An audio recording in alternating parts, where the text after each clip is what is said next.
சிறப்பு செவ்வாய் அழகு தமிழ் கவிதை கழகத்தின் காலை வணக்கம் உங்கள் அனைவருக்கும். என் உறவுகளே, மீண்டும் மீண்டும் அழகு தமிழ் கவிதை கழகம் ஒரு பதிவின் மீது பயணம் கொள்கின்றது என்றால் அது எதற்காக என்று அனுதினமும் உரைத்து கொண்டு இருப்பது உங்களுக்கும் தெரிந்து கொண்டிருப்பது. அது என்னவென்றால், யாவருக்குள்ளும் சிறிதேனும் மாற்றத்தை துளிர்விட காரணங்களாக இந்த பதிவு இருக்கவிட வேண்டும் என்பதற்காக தான் என் உறவுகளே. அதுபோல் இன்றும் ஒரு பதிவுதான். 1000 தடைகள் இருந்தால் என்ன, அனைத்துக்கும் விடைகள் என்னிடம் இருக்கின்றது என நீங்கள் எண்ணினால் என்ன?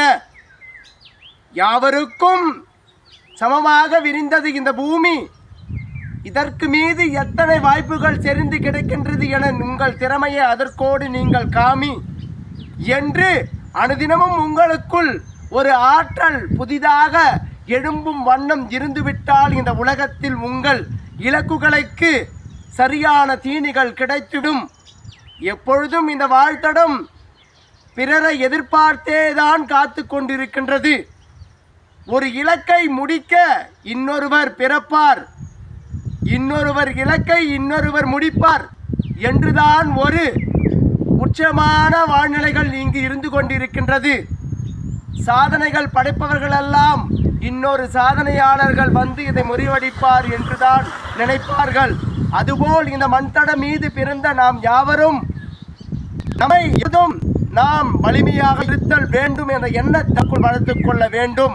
தடைகளை கண்டு பயங்களை கொண்டு எதற்கு வாழ்க்கை என்று நீங்கள் நினைத்து எப்பொழுதும் எனக்குள் நான் விடாமுயற்சியோடும் தன்னம்பிக்கையோடும் கொண்ட இந்த மனித பிறவியை பெருமையாக வாழ்ந்தே தீர வேண்டும் என நீங்கள் நினைத்து வரும் எத்தனை தடைகளையும் தகர்த்து எறிந்து கொண்ட இலக்கையை நீங்கள் வெற்றிகளை காணதான் முற்பட வேண்டும்.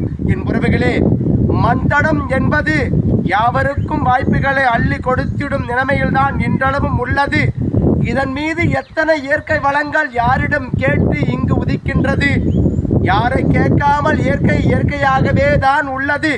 இதை நமக்கானதாக மாற்றிக்கொண்டு இதன் மீது வெற்றிகளை காண வேண்டும், நம் இலக்குகளை வென்று எனதான் நீங்கள் உங்களுக்குள் அனுதினம் நினைத்து கொண்டு வாழ்க்கையை நிதர்சனமாக கையாளும் மன பக்குவத்தை உங்களுக்குள் வளர்த்துக் கொள்ள வேண்டும். என் உறவுகளே, எப்பொழுதும் அழகு தமிழ் கவிதை கழகம் இதுபோல் பதிவை தான் வலியுறுத்தி கொண்டு இருக்கின்றது.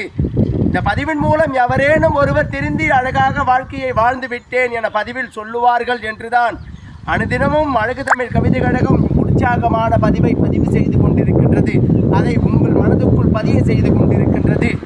எப்பொழுதும் நாம் நமக்குள் இருக்கும் நிலையை அறிந்து கொண்டு அழகாக இந்த வாழ்க்கையை கையாளும் பக்குவத்தை அடைந்து கொள்ளுவோம். வாழ்க்கை மிக அழகானது.